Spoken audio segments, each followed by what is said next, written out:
आज के दिन की शुरुआत बहुत भागा-दौड़ी से हुई, क्योंकि सुबह उठते से ही पता चल गया कि हमारी फ्रेंड हो चुकी है एडमिट।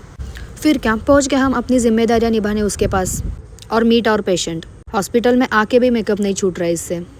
और उसका तो फिर भी छोड़ो, मीट दिस बालक जो हॉस्पिटल में हो के भी शॉपिंग कर रही है। अब सुबह इतनी जल्दी में निकल गए कि सुबह का ब्रेकफास्ट ही नहीं किया। तो क्या, मैं और मेरी फ्रेंड चले गए कुछ तो पेट पूजा करने के लिए। कुछ तो लाइट ही खाएंगे ये सोचने के बाद दबा के आलू पराठा खाया और पेशेंट के सामने ही बैठ के उसे ही जला के आइसक्रीम भी खा ली। तब तक ये भी याद आ गया कि एज अ स्टूडेंट भी हमारी कुछ जिम्मेदारियां बनती है। फिर क्या, उसी पेशेंट की गाड़ी लेके चले गए कॉलेज। और कॉलेज आते से ही पता चला कि जितने लेक्चर्स होने थे वो तो सुबह ही हो चुके हैं। अब वापस जाने का सोच ही रही थी कि तब तक समझ आ गया कि सर पेपर दिखा रहे हैं। सर के सामने मार्क्स की भीख मांगी और जितने मिले थे उससे 2 मार्क्स ज़्यादा ही ले लिए।